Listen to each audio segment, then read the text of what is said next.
पहले आज हम सिर्फ IUI के बारे में बात करेंगे। तो अगर आपका सब कुछ नॉर्मल है, हमने अज्यूम किया कि आप आए, सारे टेस्ट हुए, सब कुछ जो मैंने कहा वो सारी कंडीशंस फुलफिल हो गई, ट्यूब्स खुली हैं, सीमेन काउंट नॉर्मल है, सब कुछ ठीक है, तो IUI के लिए आपको पीरियड के सेकेंड डे से बुलाया जाता है, अल्ट्रासाउंड होगा और उसके बाद आपको कुछ दवाइयाँ दी जाएंगी जिन्हें ओरल ओव्यूलेशन इंडक्शन एजेंट्स बोलते हैं। उसके बाद कुछ इंजेक्शंस ऐड किए जाएंगे 3-4 दिन के लिए, फिर अल्ट्रासाउंड किया जाएगा और उसमें देखा जाता है अंडे का साइज 18 से 20-22 मिलीमीटर हो जाए और बच्चेदानी की लाइनिंग यानी परत वो भी कम से कम 8 मिलीमीटर 9 मिलीमीटर हो, ट्रिपल लाइन हो, अच्छी दिखती हो, तब हम कहते हैं ओके फाइन, अब हम आपको लास्ट इंजेक्शन देते हैं जिसको बोलते हैं ट्रिगर इंजेक्शन, यानी अंडे को मैच्योर करने के लिए या रप्चर कराने के लिए एक लास्ट इंजेक्शन दिया जाता है। ये एक बिल्कुल स्पेसिफिक नियमित टाइम पे लेना होता है आपके डॉक्टर की एडवाइस के हिसाब से, क्योंकि इसके 36 से 38 घंटे बाद उनकी टीम रेडी होती है, एम्ब्रियोलॉजिस्ट रेडी होता है, लैब का स्टाफ रेडी होता है, डॉक्टर की अवेलेबिलिटी देखनी होती है, उनका टाइम देखना होता है, पेशेंट को भी अपना टाइम डिस्कस करना चाहिए। लास्ट इंजेक्शन के 36 से 38 घंटे में हमें IUI करना होता है। और कैसे किया जाता है? अल्ट्रासाउंड पे पहले हम देख लेते हैं कि अंडा रप्चर हुआ नहीं हुआ, इसको डॉक्यूमेंट किया जाता है और फिर लैब में हस्बैंड का सीमेन सैंपल लेके उसे 2 टेक्निक्स होती है, स्विम अप या डेंसिटी ग्रेडियंट, इसके माध्यम से प्रिपेयर करके अच्छे स्पर्म्स की क्वालिटी को छांट लिया जाता है।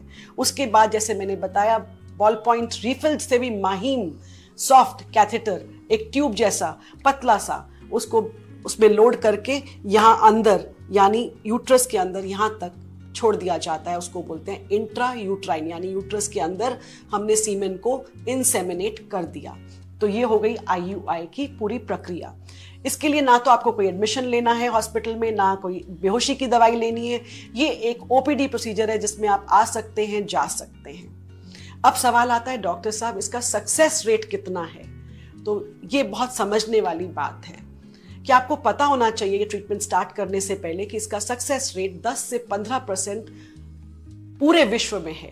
इसका मतलब है कि अगर 10 पेशेंट्स का मैं IUI आज करती हूँ जिनको मैंने सिलेक्ट किया है अपने सब पैरामीटर्स को देख के कि ट्यूब्स खुली हैं, सीमेन काउंट नॉर्मल है, यंग पेशेंट है और एज भी कम है, शादी को कम वर्ष हुए हैं और कोई फैक्टर नहीं है इनफर्टिलिटी का, उसके बाद हम कहते हैं कि अगर हमने 10 लोगों का IUI किया तो पहले महीने में आप उम्मीद कीजिए कि एक ही प्रेग्नेंट होगा।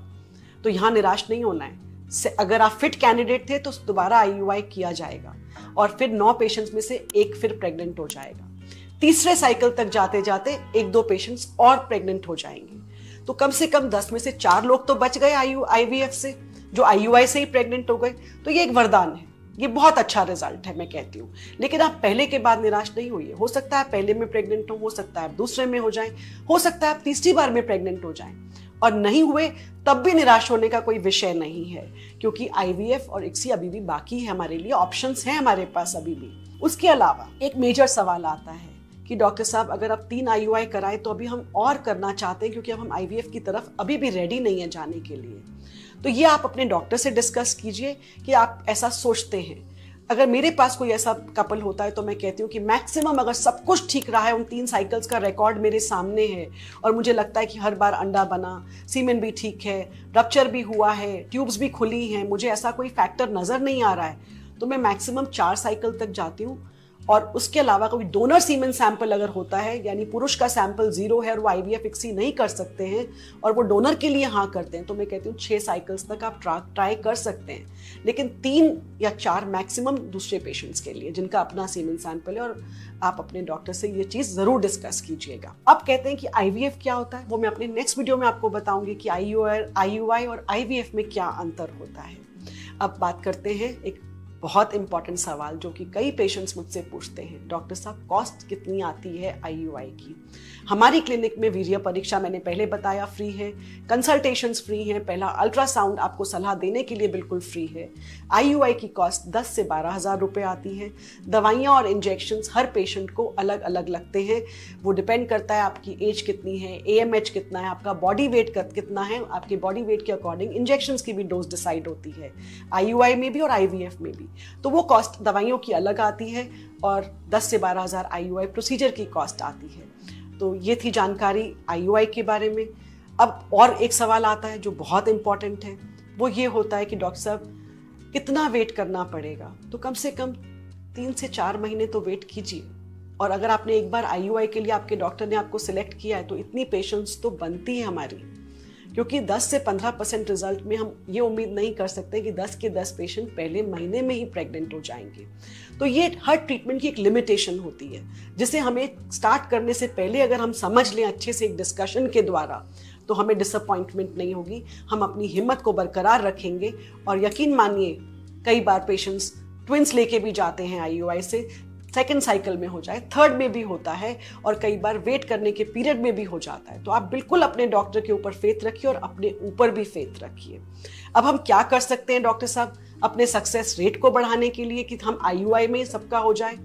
तो देखिए, हर डॉक्टर ट्राई करेगा आपके लिए कि आप पहली बार में सक्सेसफुल हो जाएं, बट प्रैक्टिकल होना बहुत ज़रूरी है। इसके लिए आप नियमित रूप से जब आपको अपॉइंटमेंट दिया जाए उसे कैंसिल ना करें, क्योंकि IUI एक टाइम बेस्ड ट्रीटमेंट है।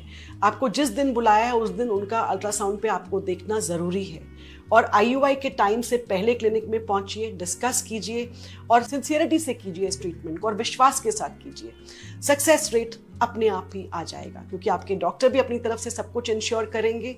और IUI एक IVF क्लिनिक में कीजिए जहां एम्ब्रियोलॉजिस्ट हमेशा होता है, उनके पास लैब फैसिलिटी अच्छी है और IUI का दर बढ़ाने के लिए उन्हें अच्छा एक्सपीरियंस है, क्योंकि वो एक IVF सेंटर चला रहे हैं। ये थी सारी जानकारी IUI को लेकर। आज मैं और वीडियोस के माध्यम से आपको और जानकारी IVF और ICSI के बारे में दूंगी, लेकिन अगर IUI के बारे में आपके अभी भी कुछ ऐसे सवाल हैं जो मैं इस टाइम लिमिट में पूरे नहीं दे पाई हूँ, तो आप कमेंट बॉक्स में ज़रूर लिखिए। Baby soon fertility and IVF centre की तरफ से आपको ज़रूर जवाब मिलेगा। नीचे दिए नंबर्स पे कॉल कीजिए या इस कमेंट बॉक्स में लिखिए। हम कोशिश करके आपको आपके सवालों के जवाब देंगे और साथ में ये आश्वासन देते हैं कि बेबी सून हर घर में हो। Thank you.